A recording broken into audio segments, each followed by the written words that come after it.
What's going on, guys? 71 Wolf, 7 Buttons here. Now we're getting to the second to the last in this video series. Right now, I'm going to tell you about my top 10 favorite movies of 2021. So let's look into Tori. My list has definitely changed a little bit as well, and I definitely do, and I would love to know your favorite movies from this year down below in the comment section as always. And of course, as always, let's get into the honorable mentions. The 10 movies that are still great, just did not make the actual list. And those films are The West Side Story remake, The Matrix Resurrections. I know. Come on. Judas and the Black Messiah. The Mitchells vs. the Machines. Ryan the Last Dragon. Spencer. The Last Duel, and the two most painful cuts on the list. Shang-Chi and the Legend of the Ten Rings. And Godzilla vs. Kong. All amazing movies, just did not make the actual list. Okay, kicking off the top 10 best movies of 2021 at number 10 is Luca, another Pixar movie. Again, Pixar topped my list last week and last video. Now it started off this with number 10. Again, pretty much another movie that honestly, it's gotten better the more I watched it. It's gotten much better. Again, not for my not for my one per in my echelon Pixar movies. It's probably like near the bottom of the films I'll give like a super high grade to. But again, Luca is fantastic. Again, it's a very simple movie, but that's kind of it's one of those cases where that's what makes it worse. It's simple but effective. Simple and delivering such really great performances, such really relatable, likable characters, a really fascinating world, a great relationship between the two characters that you really find unbelievable, and the strengths and what they go through throughout the movie. It's a film that just has so much heart, so much realism to it. It just makes you smile so greatly throughout. It's humorous, realistic, fun, hilarious, and go through a lot of great themes and emotions that you expect from a Pixar movie. Yeah, I think I've got a lot better on multiple rewatches.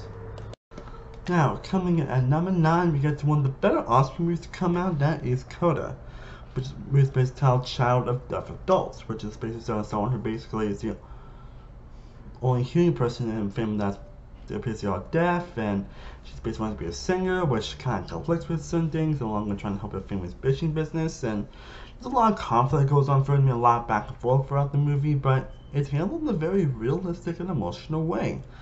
And a lot of that relates to the great writing, the nice back and forth between characters, the great chemistry between everybody. Everyone has their own distinct characteristics, the great music, the great screenplay, and the performances from all the cast, especially like Tori Kotzer, everyone is Belina Jones, Adrian Duberes. Everyone is great in this movie. And again, another movie that does portray death in a very realistic way. There's conflict and struggles that deals with that, and it handles again a realistic way that handles the emotions very well. And you really do feel a lot of these characters. It has one of the most beautiful endings of the year, that's for sure. So yeah, this one definitely was a little back and forth where it's going to be on this list, but I think 9's a good spot for this movie. And now we get to one of the more surprising movies on this list, and that, my friends, is Zack Snyder's Justice League. Now they're one of the most surprising ones on this list. I feel like a lot of DC movies that come out pretty much after the 2017 movie have really surprised me how good they were. Because while they're still in a good direction, they at least knew what they were doing with their movies now. They at least know how to make them stand out, know how to make them feel like actually interesting movies. And this is a movie that I'm pretty sure nobody expected they were ever going to get, honestly. And I was one of the people that's like, it's great that I got it, but it's like, is it really going to change anything? And while I actually liked the movie at first, the few times I did rewatch it, I don't watch on because it's like a 4-hour freaking movie, I got to actually appreciate the movie so much more. Again, this comes from someone that really doesn't like Batman and Superman: Dawn of Justice. I think Man of Steel is just a good movie. But again, the fact the movie ended up being as emotionally impactful as it was is absolutely incredible. Just wow. It makes me actually feel really bad, a lot more as Zack Snyder, and make me hate the 2017 movie so much more for how it pretty much fucked up certain aspects. Well, yeah, the 4-hour runtime is definitely a bit much, that's for sure. I will not deny that. Maybe the movie shouldn't have been as long as it was. Maybe they probably should have set up some stuff for this. But what we do get set up, what we do have in the movie is still impactful. Again, this is definitely the best we've seen of Ben Affleck play Bruce Wayne, and it makes you really think, man, this guy has so much potential to be the best movie Batman. Same way how you get with Superman, and also Wonder Woman's great. What they do with Cyborg here, who basically is the heart and soul of the movie, and how the lobby scene's gonna cut out the original product is baffling. But Ray Fisher is definitely the star of the movie. He definitely delivers so much greatness with Cyborg, and it's a shame we want to see more of this performance. Aquaman's great. The Flash is definitely much better handled here. And the fact that even Steppenwolf, who was the worst villain in the 2017 movie, somehow not the best, one of the best parts of the movie, and actually has a compelling backstory and compelling threat, and feels like a worthy foe to who? The Justice League? Wow, and that final battle itself is just phenomenal, and it went George's I was not expecting, man. Just, this felt like an actual Justice League movie. This felt like the true Justice League that we've been wanting for so long. And the fact that Warner Bros. Basically like took advantage of everything and just like went their own way, and what happened in the 2017 movie is just, it's incredibly baffling. So even though it is one of them on this list, like, this is a movie that I actually am happy that does now exist. It's pretty unfortunate we're not going to actually get a continuation, because, again, even though I also never a huge fan of the Snyder previous iterations of these characters, now I'm like, man, I feel so bad. Now, man, I feel so bad for Snyder now.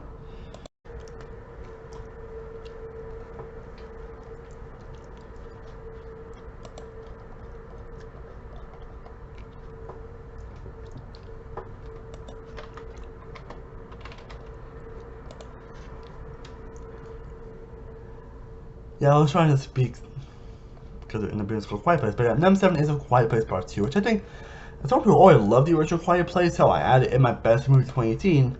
This is definitely a much better movie than the original. It's a much more impact. It's definitely a scary movie. It takes everything that was so scary and terrifying about the first one, and somehow amplifies that, honestly. Again, Anne Blends Love was one of the best performances.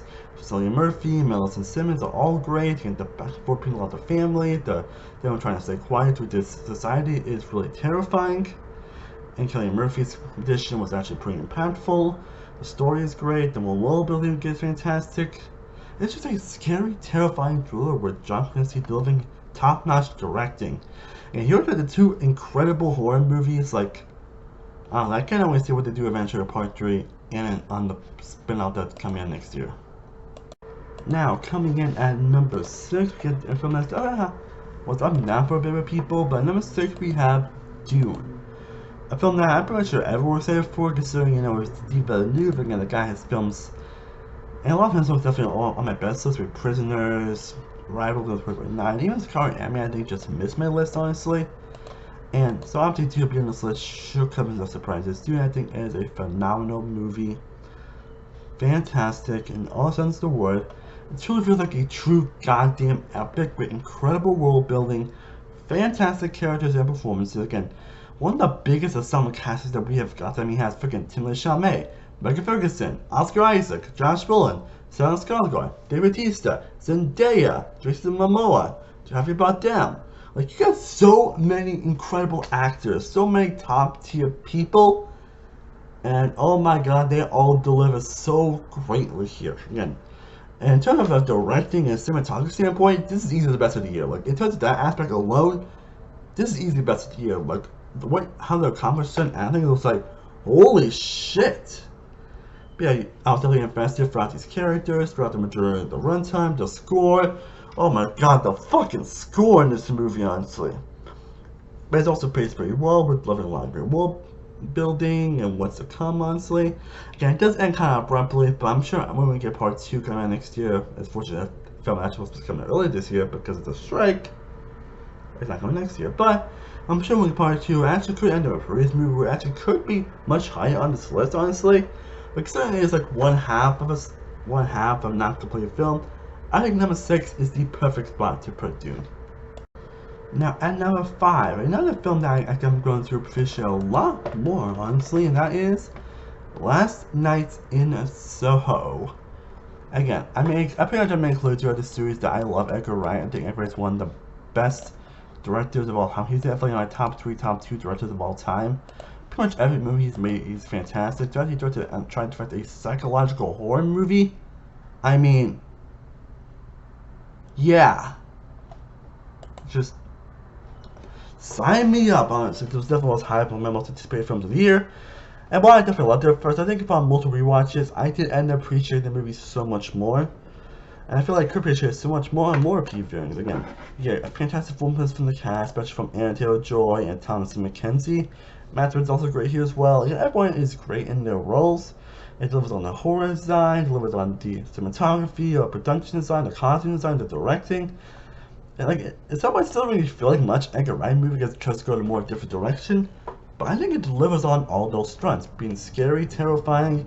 The answers are very satisfying, and it's a very scary, different, unique movie that could definitely see myself continue to grow on me upon rewatches. Yes, it could actually be a couple of times. It could be another favorite all the time, honestly. I think that's that right now. Honestly, I apologize. It's actually my least favorite Edgar Wright movie as of right now on this, but even then, all his movies are like 10 out of 10, so that's still fantastic. We don't talk about Bruno, no. We don't talk about Bruno, no. The tip, never. Sorry, I couldn't help it, but number 4 is Encanto. My opinion, one of the best Disney movies that has ever been made. I am dead serious. A movie that continues to grow on me the more I watch it. And it's not one of those movies that basically takes familiar aspects of Pixar of other Disney movies and does it in a very own unique way. Where basically told by a family who have magic gifts from a miracle which they use to help people, and Mirabelle's the only one that doesn't have one, and then she's trying to save by the family that uses that magic. And the film basically has what you expect from a great Pixar movie. Great character writing, fantastic world building, amazing emotional depth, great voice acting, beautiful breathtaking visuals and animation, great characters, and of course top tier music. But some of the music, especially with Surface Pressure, and we were talking about Bruno, probably some of the best music that Disney has ever done. Like, I still can't get a lot of these songs out of my head, and I still hear them playing to this very freaking day. So Encanto is just a magical, breathtaking movie that goes through directions I still didn't even see coming. So yeah, I fucking love this movie. And personally, my top 3 are pretty much the same top 3 as my last list. These are pretty much the same movies that were in my original list, honestly. And so I'm not gonna get too much detail into these videos, but pretty sure if you guys in this video, you probably will know. But in case, my number 3 is The Suicide Squad. I think this is the best DCEU movie, honestly, and not even close. It's one of the best comic movies of all time. It's basically what the 2016 movie should, and I mean should have been.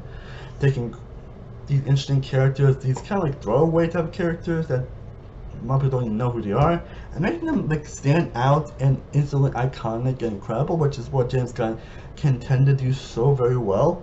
Much with Bloodsport, Red Catcher 2, Polka Dot Man, King Shark.